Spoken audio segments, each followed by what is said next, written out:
एक सिंध जवां, एक सकाफत जवां, नारो सदा जिए सिंध जवां, जिए सिंध जवां।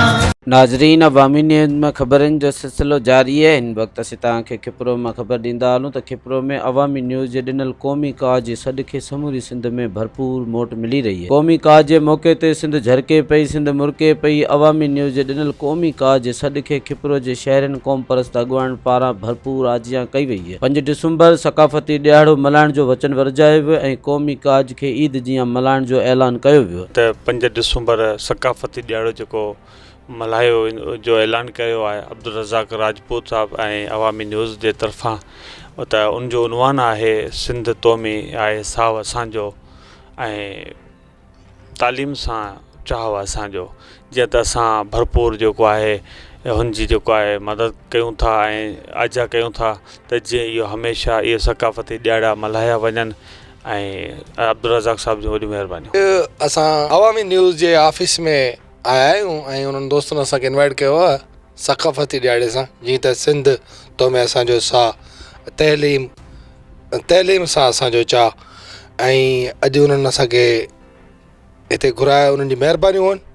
त असां जसकम जी अॻुवाण जी तरफ़ां असीं हिते आया आहियूं, जसकम जी तरफ़ां असीं हिते आया आहियूं हिते, ऐं हुननि इहो जेको प्रोग्राम रखियो आहे उन प्रोग्राम सां सॼी सिंध में 5 डिसंबर ते तइलीम जो ॾियारो करे मल्हायो पियो वञे। असां हिननि दोस्तनि खे जस ॾियूं था, अवामी न्यूज़ वारनि खे, अब्दुल रज़ाक राजपूत खे ऐं हिननि कैमरामैन दोस्त उमरानी निड़नि खे। अलाह सां हिननि खे जस ॾे, अलाह हिननि खे आबाद करे के पंहिंजी क़ौम जो काज़ जेको आहे दुनिया ताईं पहुचाइनि था, उनजो मैसेज पहुचाइनि था।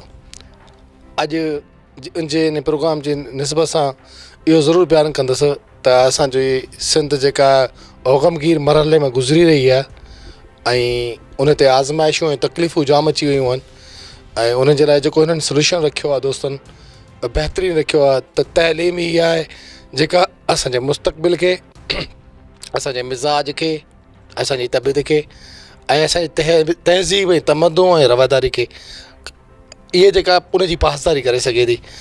जॾहिं इल्मु हूंदो, तइलीम हूंदी उन वटि, हू ग्रेजुएट हूंदो, नॉन ग्रेजुएट हूंदो, कुझु कोन करे सघंदो। असां चाहींदासीं त असांजो मुस्तक़बिल पढ़ियलु लिखियलु हुजे, शऊर याफ़्ता हुजे, उहो दुनिया में सुञातो वञे, उनजी का बेसिक हुजणु घुरिजे, उनजो कोई स्टेज हुजणु घुरिजे त जीअं असां किपरे सां उहो पंहिंजो पाण खे मुतारिफ़ कराए सघे त आउं फराम किपरे शहर जो आहियां ऐं मुंहिंजी बेसिक हीअ आहे त असां हिन ॾियारे खे मुतारिफ़ करायूं था। उन सां हिन सां मुतारिफ़ करायूं था त सिंध जेका आहे उहा एतिरी त तहज़ीबुनि एतिरी त तमदुन सां मालामाल आहे, एॾी अमीर आहे ऐं उनजो जेको फ़र्दु आहे उहो वक़्तनि ब वक़्तु तकलीफ़ुनि ऐं आज़माइशुनि ऐं परेशानियुनि में आहे। छो त हुन वटि एजुकेशन कोन्हे, हुन वटि इल्मु कोन्हे, अख़लाक़, इल्मु, तहज़ीब, ताज़ीम, इहे सभु शयूं असांजी क़ौम में आहिनि, पर छा आहे की असां नयूं क़ौमूं आहियूं उन्हनि जे अंदरि रिलेटेड थी विया आहियूं।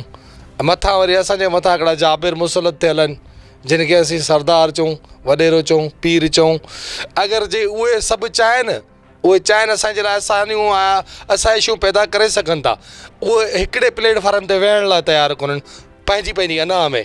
अगरि उहे इहे वाइदो कनि त असांजी क़ौम सां ज़ुल्म न थिए त हू पंहिंजे बचनि ते क़ुरान रखी ऐं कसम खणनि त अॼु खां पोइ को बि ज़ुल्म कोन थींदो ई कोन। असांखे ख़बर आहे की इहे जागीरदार सिर्फ़ु पंहिंजे बंगलनि में वेही पंहिंजे बचनि जे मथनि ते हथु रखी चवनि त असां कसम था खणूं क़ुरान पाक जो त हिन सिंध सां अॼु खां पोइ कॾहिं बि ज़ुल्म कोन थींदो।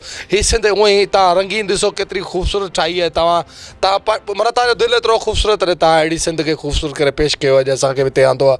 असां ख़ुशि थियासीं तव्हांजो इहो अनमोल तोहफ़ो ॾिसी त सिंध खे तव्हां हिन एॾी ख़ूबसूरत जेतिरी आहे उनखे उन नज़र सां तव्हां ॾिसो था। हीअ सिंध ओतिरी वाक़ई ख़ूबसूरत आहे, पर उनखे ख़ूबसूरत करण वारा बि असीं आहियूं ऐं उनखे ख़राबु करण वारा बि असीं आहियूं।